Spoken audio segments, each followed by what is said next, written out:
அங்கே சர்ச் போவேன், ஏசி ஆவணிக்கு ரெகுலராக போயிடுவேன். அப்போ அம்மா சொன்னாங்க, நம்ம சர்ச்லேயே இங்கே ஃபாஸ்டிங் ப்ரேயர் நடக்குது, நீ ஒரு நாளாவது வந்து கலந்துக்கோ அப்படின்னு சொன்னாங்க. சரிம்மா நீங்கள் போகும்போது சொல்லுங்கன்னு சொன்னேன். அதுக்கப்புறம் எனக்கே திடீர்னு ஒரு நாள் அங்கே தான் கிளம்பினேன். கிளம்பிட்டு திரும்பிட்டு இறங்கி நான் இங்கே வந்துட்டேன் சர்ச்சுக்கு. ஒரே ஒரு நாள் தான் வந்தேன்.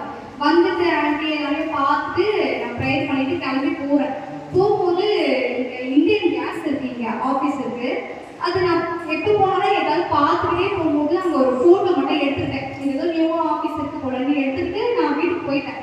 அப்புறம் ஃபாஸ்டிங் ப்ரேயர்லாம் முடிச்சு இப்போ 2025 சரி நம்ம ஜாப்க்கு போகலாம், நம்ம எதுக்கு டைம் வேஸ்ட் பண்ணுவோம் அப்படின்னு சொல்லிட்டு ஏசப்பட்ட ப்ரேயர் பண்ணிட்டே இருக்கும்போது சும்மா கேலரி செக் பண்ணும்போது அந்த இந்தியன் கேஸ் ஞாபகம் இருக்கு.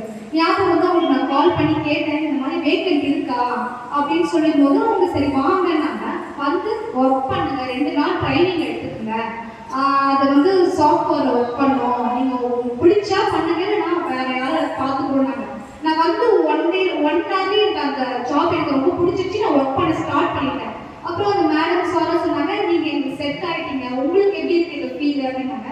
எனக்கும் ஓகே சார், எனக்கு என்னன்னா இப்போ நான் ஆஃபீஸ் போகணும்னா ஃபைல் ஃபுல்லாக பண்ணிக்கிட்டே இருக்கணும், ஆனால் இது அப்படின்னு எனக்கு ரொம்ப கம்ஃபர்டபுளாக இருக்குது. அப்போ நான் ஏசப்பாவை ரொம்ப தேங்க்ஸ் பண்ணேன். இது எப்படி நான் போன வருஷம் தான் ஃபோட்டோ எடுத்தேன் ஃபாஸ்டிங் ப்ரேயர்ல, இது எப்படி படிச்சது நம்ம யோசிச்சு பார்க்குறேன். இது நம்ம ஃபோட்டோ எடுத்துக்கணும் எப்படி. அப்போ வந்து கடவுள் சொல்றாரு, நீ சர்ச்சுக்கு வந்துட்டு நான் போகும்போது இந்த எதிர்பார்க்காதது இது உண்மையாகவே நான் அந்த ஒட்டினா இங்கே வராமல் நான் அங்கேயே போயிட்டு இருந்தேன். இது எனக்கு தெரிஞ்சு